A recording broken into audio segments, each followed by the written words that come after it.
Hey guys, One Piece юу болоод цуврал руугаа дахин орцгоё. Тэгэхээр өнөөдрийн бичлэгээр их юм бол маш сонирхолтой сэдвээр ярих гэж байгаа болохоор бичлэгээ эхлэхээс нь ахуулаад дуустал нь үзээрэй гэж зөвлөе. За хэдүүлээ шууд бичлэг рүү орцгоё. One Piece-ийг болохоор Pirates of the Caribbean буюу Карибын тэнгисийн дээрэмчид гэдэг тэрхүү зохиолоос сэдвүүлсэн байгаа. Тэгээ Ода яагаад энэс санаа авсан бэ гэхээр энэ нь болохоор бид бүхний мэддэг тэрхүү Карибын тэнгисийн дээрэмчид гэдэг нэртэй киноноос биш шүү заяа. Ерөнхий зохиолоос нь тэгээд Одагийн хувьд гэх юм бол багада Токио Диснейленд явж тоглодог байсан байгаа. Токио Диснейленд байсан тэрхүү хүүхэлдэйн киноны Карибын тэнгисийн дээрэмчдийн тэрхүү постэр, тэрхүү тоглоомноос санаа аваад өөрийнхөө One Piece гэдэг зохиолыг гаргах болсон. За тэгээд Карибын тэнгисийн дээрэмчдийн гол одоо үйл явдал нь яаж эхэлдэг вэ гэхээр Jin Luffy-ийн нуусан эрдэнсийг хайдаг байгаа. Jin Luffy шүү guys. Тэгээд One Piece дээр байгаа хар сахалтын багт байгаа Luffy гэдэг нэртэй дүр байгаа. Энэ болохоор Jin Luffy-тэй санаа авсан. Тэгэд хүн болгон л ерөнхийдөө Luffy-ийн дүрийг баг туслах дүр гэж бодоод байгаа шүү дээ, тий. Гэхдээ энэ дүр гол дүр байх магадaltaй. Анх манга дээр 234 дээр гарч ирдэг байхгүй юу? Тэрний 234-ийн манганыхын тайтл нь болохоор Gokyoku Kudasaimasu Yoni гэдэг тайлтай гарч ирдэг. Энэ нь болохоор юу суудахтай үг юм гэхээр ой санамжинда үлдээгээрэй гэсэн утгатай. Намайг ерөөхдөө битгий мартаараа санаараа гэсэн утгатай шүү заяа. Тэгээд гарч ирдэг байхгүй юу? Тэгээд дээрэс нь хар сахалтын баг нь болохоор багийнх нь гишүүд нь бүгд нэг ижилхэн санаа бодол зоригтой учраас хоорондоо нэгдсэн. Ямар нэгэн байдлаар тийм сайн найз нөхөд гэсэн үндсэн дээр биш. Любигийн багаас тис эсрэг өгөхгүй юу? Тэгээ хар сахалтын багийн гол зорилго нь болохоор дэлхийг эзлэх зорилготой. Өөрөөр хэлбэл Рокс дэлхийн хаан болохыг зорддог байсан бол хар сахалтаас тэрнтэй адилхан дэлхийн хаан болохыг зорддог гэсэн үг. Тэгэд хар сахалтын багийн хоёр хамгийн сүүлд манга дээр гарч ирсэн хэсэг нь болохоор Egghead арал дээр гарч ирдэг. Egghead арал дээр болохоор One Oba болоод Katarina Devon хоёр гарч ирсэн. Юу н тэр хоёр гарч ирэх ямар ч шаардлагагүйсэн ш тий. Тулаан хийгээгүй юу ч болоогүй тэгж жагаад гинт алга болоо яваад өгцөн. Тэр хоёрын гол зорилго нь юу байсан бэ гэхээр Katarina Devon болохоор 9 сүлд үнэгний жимс хийдсэн. Тэр нь болохоор хүрсэн үнийхээ дүрд хувирах чадвартай. Тэгээд Сатурны хөлд хүрээд за миний ингээд үүрэг дууслаа. Өнөөдөр даалгавар дууслаа гэд буцдаг. Энэ нь өөрөө юу хэлээд байгаа юм гэхээр Сатурн одоо нэгэн дөөд болцсон шүү дээ тий. Тэгэхээр Katarina Devon Сатурны дүрд хувираад усан цэргийнхнийг бүр мангатуулах болно. Шал худлаа тушаал өгөөд. Дээрээс нь Сатурны үхсэн гэдгийг усан цэргүүд бүгд мэдхгүй байгаа. Цөөхөн ид хүмүүс л мэдчихэж байгаа.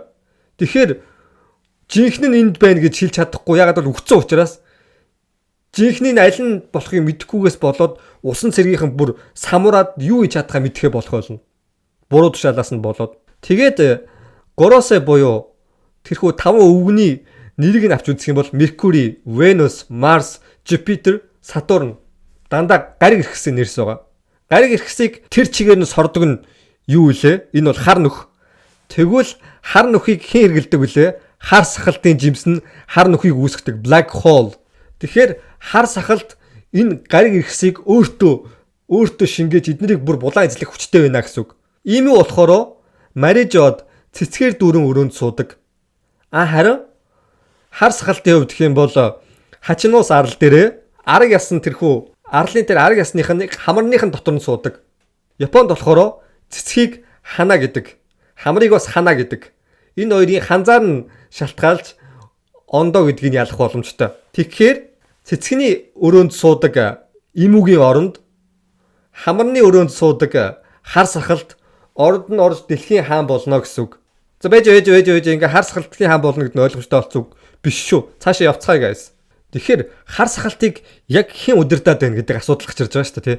Тэгэхээр энд хар сахалтыг удирдах байгаа хүн болохоор Luffy байгаа. Luffy-ийн хүч нь юу вэ? Ховсдох хүчтэй. Ховсдох.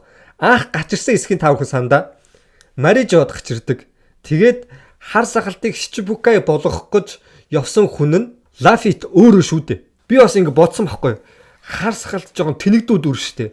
Тэнэгдүүд үр мөртлөө яагаад ийм ухаалаг зүйл төлөлгөөг ингэж боловсруулад огт төлөлгөө нь алдаа гаргаагүй штэ. Ер нь бол Shichibukai болоод тэгээд дээрэс нь Impel Down дээр очоод тэрний дараа болохоор цагаан сахалтыг яг үхэх гэж яхад нь ирээд жимснийх нь хүчийг авсан ч үгүй юм уу те.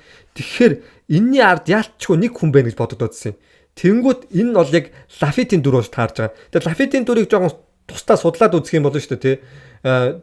шар шувууны жимс идсэн гэж Японууд үзэжсэн байлээ. Яг бол энийх нь хоо гэж нэдэг нь шар шувуутай жоохон төстэй байдал ажиглагддаг. Тэгээ дээрэс нь шар шувуу болохоор мэдлэг оюун ухааны бэлэг тэмдэг болсон шувуу.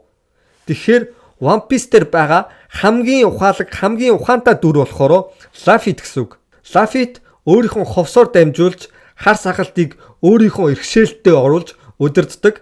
Хар сахалтын багийн жинхэнэ ахмад бол Luffy байгаа. Тэр ч байтугай Impel Down-ы 6 дугаар шоронд байсан Абара Писарог болохоор Буч Курошимасё гэж хэлдэг. Энэ болохоор чамайг ална шүү гэж хэлдэг. Айлгадаг. Нэг хүчтэй дүр шиг харагддаг шүү дээ. Тэгсэн мөртлөө яг үндэ хүчтэй байна гэсэн үг байхгүй юу? Luffy-ийн чөтгөрийн жимсийг хүмүүс болохоор саяны хэлсэн шиг шар шувууны жимс хийсэн гэж бодож байсан ч энэ бол эсэргээрээ Luffy-ийн чөтгөрийн жимс нь сахиусан тэнгэрийн жимс хийсэн. Дэг чөтгөр гэж ярьдэн шүү дээ. Ди буюу devil чөтгөр. Чөтгөрийн эсрэг сахиусан тэнгэр шүү дээ. Тэгэхээр юм үг дууслаа гэж болохгүй. Хамгийн сүүлийн дайсан нь Luffy-тэй болно. Тэгээ Luffy-ийг бас жоохон судлаад үзсэн чинь айгу сонин зүйл гарч ирсэн заяа. Яг Roxy-ийн багийн бүх гişүүд ингээд тодорхой болсон ч бүрэн гүйс тодорхой болоогүй нэг хоёр гişүн байсан аахгүй. Нэг нь яг тийм Michael Jackson шиг адилхан. Тэгтээ царайнд бүрэн дүрэн гараагүй. Энэ болохоор Luffy-т байх магадaltaй гэж бодож байгаа. Тэгээ Luffy-ийн хувьд гэх юм бол эсэргээрээ дэлхийн хаан болохыг хүсчихсэн хүн Luffy-т байгаад Roxy-г хүчтэй болохоор өөрийнхөө иргэшээлд ховсоор удирдахжсэн тэр яг Roxy-ийн далайн дээрэмчдийн багийн ахмад байсан нь бас Luffy-т байгаа байхгүй юу? Luffy-ийн хувьд гэх юм бол өөрийнхөө зориг төлөвлөгөө нь фейлдсэн хоёр хүнээс болж хоёр ди өвхтэй хүн буюу Goldie Roger болоод Monkey D Garfas болж фейлдэд тэгээд төлөвлөгөөгөө түр орхиод тэгээд өөрийнхөө чөтгөрийн жимсний хүчнээс шалтгаалаад огт хөксөрдөггүй гэж үзэж болохоор байгаа байхгүй юу? Тэгээд Rox фейлдсний дараа удаан хугацаанд төлөвлөгөөгөө боловсруулж байжгаад хар сахалтыг өөрийнхөө ховсоор удирдах төлөвлөгөөгөө дахин эхлүүлсэн. Дахиж дэлхийн хаан болох зориг руугаа орсон гэж үзэж болохоор байгаа шүү guys. Гэхдээ 100% үнэн гэсэн таамаг бол биш шүү. Гэхдээ боломж өндөртөө таамаг. Энэ бүх зүйлийн новшийн зүйлийн бүгднгийнх нь ард байгаа хүн нь Luffy-т. Та хүн Naruto-г мэдэн шүү дээ. Madara бүгдийн өөрийнхөө тархины угаагаад дагдсан гэж бодож исэн чинь Madara-гийн тархийг угаас дагдсан хар зээцүү байдэн шүү дээ. Тэрнтэй адилхан зүйл One Piece дээр болох боломж өндөртөө. Тэгээд ч одоо энийг хамгийн их манга дээр гаргаж ирэхдээ тайтлыг нь болохоор ой санандаа үлдээгэр гэсэн утгаар оруулж ирсэн. Хүмүүс угаасаа энэ дүрийг бараг л мартцсан байгаа шүү дээ. Тэгээ хамгийн сүүлд гол бүгдийг бадчихсан нөхөн хамгийн сүүлд гарч ирнэ гэсэн үг шүү заяа гэсэн. Тэгээ өнөөдрийн бичлэг бол та бүхэнд бас таалагдах байх гэж бол найдаж байна. Тэгээ таалагдвал намайг дэмжиж лайка дараад дур байгаа хэсэг subscribe хийгээд өгөөрэй. За хэдүүлээ өнөөдрийн бичлэгийг энэ хүргээд дуусгацгаая. Дараагийн бичлэгээр багийн аав Rox болоод багийн ерөнхий түүхийг ярьж өгөх болно. Bye guys.